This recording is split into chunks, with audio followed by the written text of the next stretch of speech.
Assalamualaikum warahmatullahi wabarakatuh. Selamat siang rekan-rekan mahasiswa sekalian.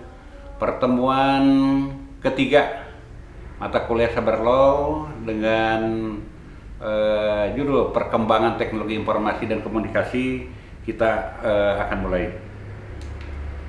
Perkembangan teknologi informasi dan komunikasi sangat pesat dengan segala fasilitas dan penunjangnya dalam peradaban manusia modern saat ini, yang membawa kita memasuki era baru yang disebut era digital. Berkaitan dengan internet, yang pertama, satu, bukan merupakan objek kasat mata yang dapat disentuh dan dirasakan. Yang kedua, merupakan lapisan kompleksitas teknologi dan jasa yang pelan-pelan bergabung membentuk suatu yang dapat dinikmati oleh semua orang. Yang ketiga, internet merupakan jaringan komputer di dunia yang menghubungkan jutaan manusia.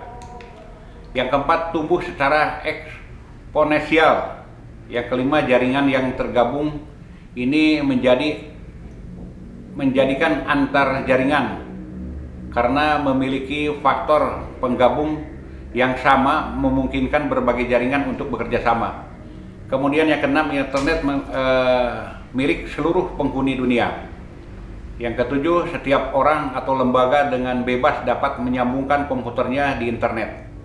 Yang kedelapan, setiap pengguna internet semakin mendapat kemudahan dalam berkomunikasi, baik itu hanya berkirim pesan, berdiskusi, bahkan melakukan transaksi.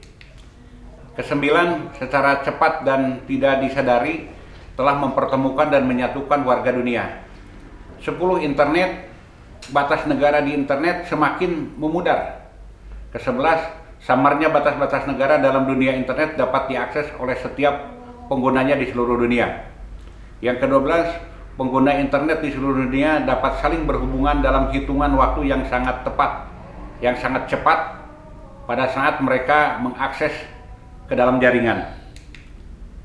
Berbagai bidang kehidupan dirambah oleh kemajuan teknologi informasi dan komunikasi tersebut. Yang pertama adalah penggunaan telepon seluler atau smartphone yang merupakan media komunikasi. Yang kedua adalah media komunikasi internet.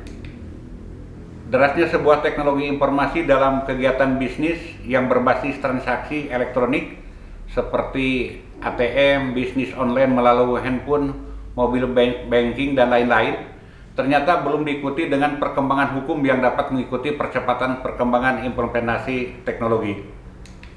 Oleh karena itu, diperlukan kehadiran hukum yang dapat mengcover permasalahan pelanggaran-pelanggaran yang terjadi di dunia maya. Yang pertama adalah hukum positif. Apakah hukum positif dapat diterapkan terhadap kasus-kasus dan pelanggaran hukum di dunia maya? Sebab ada perbedaan yang sangat besar antara masyarakat virtual atau maya dengan masyarakat nyata.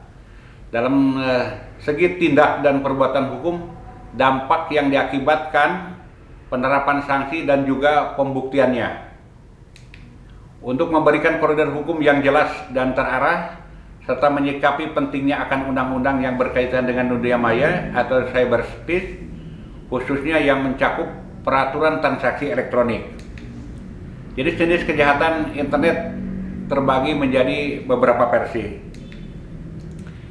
Yang pertama adalah versi pertama, kejahatan dengan motif intelektual. Biasanya tidak menimbulkan kerugian karena dilakukan untuk kepuasan pribadi dan menunjukkan bahwa dirinya telah mampu untuk merekayasa dan mengimplementasikan bidang teknologi informasi. Contoh, cyber-talking atau pembuntutan. Yang kedua, cyber trespass, yaitu kegiatan mata-mata dengan memasuki jaringan sistem orang lain. Kejahatan dengan motif politik, ekonomi, dan kriminal biasanya berpotensi menimbulkan kerugian bahkan perang informasi.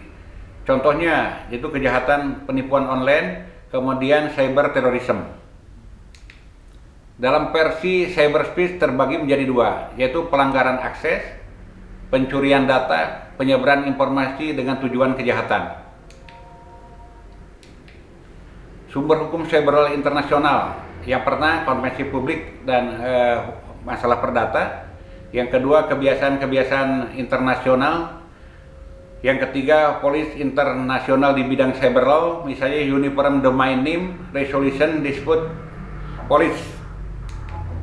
Sumber hukum cyber law nasional, perundang-undangan di bidang cyber law secara khusus.